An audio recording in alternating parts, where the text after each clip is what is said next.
Астмата е доколку оваа клиничка слика потрае, најчесто настанува една хипотензија, аритмија и може да се јави и застој на срцето. Поставувањето дијагноза на астма се базира на историјата на болеста, симптомите, физичкиот преглед и функционалните тестови на белите дробови.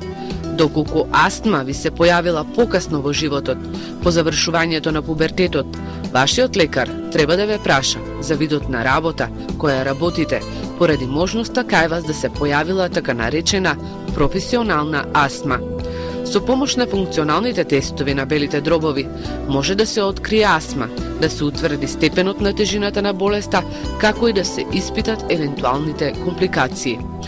Лекувањето на астмата се одредува преку одредени тестови, преку рентгенски испитувања, меѓутоа лекувањето на астмата се една од најтипичните болести кои што би требало да правилното лекување да донесе резултати, бидејќи сметаме дека е тоа хронична болест, меѓутоа тестовите е да се спречи контролата на воспалението, бидејќи во основа на астмата е секогаш воспалението, значи обични настинки кои што е влошуваат состојбата и доведуваат до напади, меѓутоа доколку луѓето правилно го сватат начинот дека со едноставно земање на лекот преку инхалирање, односно преку вдишување на лекот со овие помпици, така меѓу луѓето познати, ги намалуваат симптомите и на тој начин го намалуваат и впечатокот на стегање, гушење, недостаток на воздух, но целта е да ги зимаат редовно помпиците, бидејќи тие се едноставно и за спречување на нападот, меѓутоа и за лекување на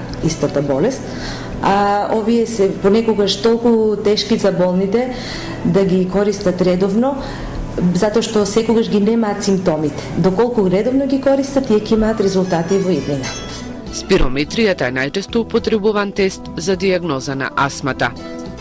Со неа се мери колку брзо може да вдише и издише воздух, како и колкава количина се внесува и изнесува од белите дробови при секое вдишување и издишување.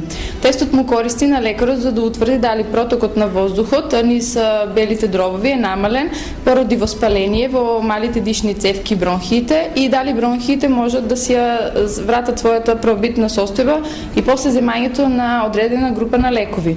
Лекарот го препорачува тестот да се извршува на секој 1 до 2 години. Мерењето на дневните промени на максимален проток на воздухот при секое издишување се врши на секој 1 до 2 недели. Овие тестови се потребни кога симптомите се појавуваат, па исчезнуваат, а имаме нормални резултати од спирометриските тестови. Доколку резултатите од спирометриските тестови се нормални или близко до нормални, а се уште постои сомнение за астмата, лекарот може да побара, значи да се тестира со така наречени провокацијски тестови, со физички напор или со помош на инхалација на вдишување на провоцирачки материи. Овие тестови мерат колку брзо може да вдишеме и издишеме од претходно изведените по претходно изведени, значи физички вежби или по претходно земање на одредени лекови. Провокацијските тестови се со вдишување исто така може да се изведуваат со употреба на некои специфични иританти, тоа се надразнувачи на дишните патишта или алергени кои што предизвикуваат алергиски реакции. Во рамките на приватната ординација примариус доктор Самарџиски постои клуб за астматичари. Медицинскиот персонал се грижи за едукацијата на своите пациенти. Во нашата ординација е формиран клуб на астматичари, кој што ги повикуваме за едукативни предавања, во тек на кои им се даваат совети на пациентите за правилно и редовно земање на соодветната терапија, која што најчесто се состои во правилно користење на инхалаторот. Им се делат исто така и брошури и анкетни листови и врз основа на оценувањето на тестот го утврдуваме и степенот на болеста. Најчести прашања кои што им се поставуваат на астматичарите се: дали имате потреба да вдишувате од спрејот салбутамол повеќе од 4 пати во денот?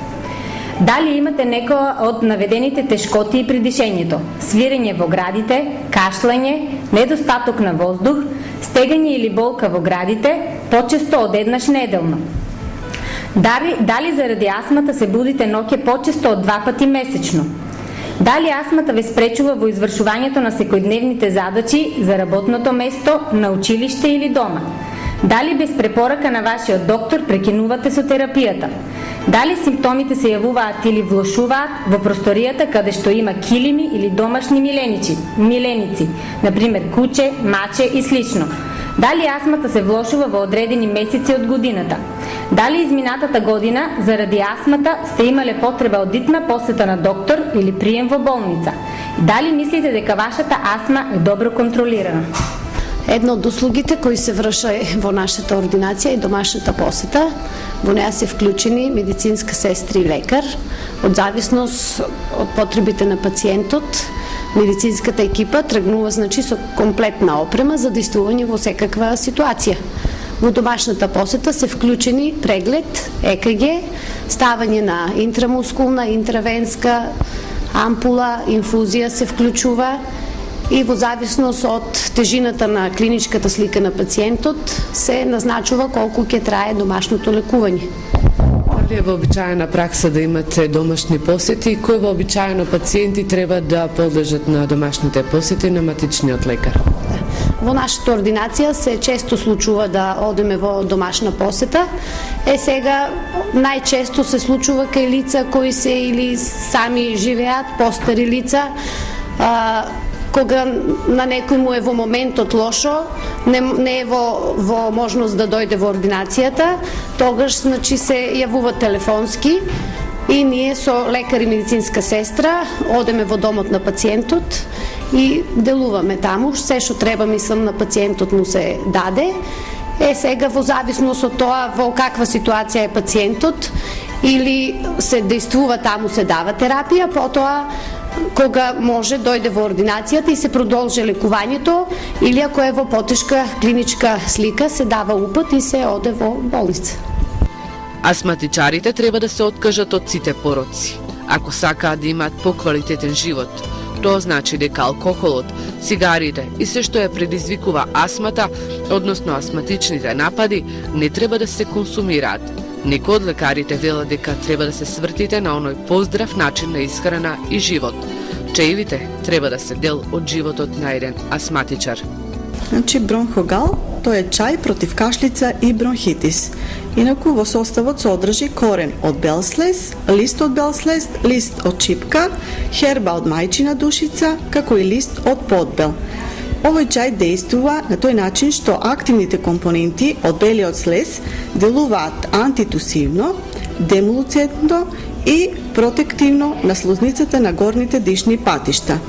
Мајчината душица, која што е застапена како и листот од подбел, имаат антитусивно дејство, антибактериско, како и антиинфламаторно дејство, односно го потенцираат дејството на самиот бел слез. Плодот од шипка, пак кој што е богат со витамин С, и делува поволно на целиот организам. Овој чај се употребува и е наменет за ублажување на симптомите на акутни и хронични воспалителни процеси на горните дишни патишта, кои се пропратени со сува, надразнителна, како и непродуктивна кашлица. Астмата не бира ниту пол, ниту возраст, затоа и при најмала појава на симптоми на астма, јавете се кај вашиот матичен лекар.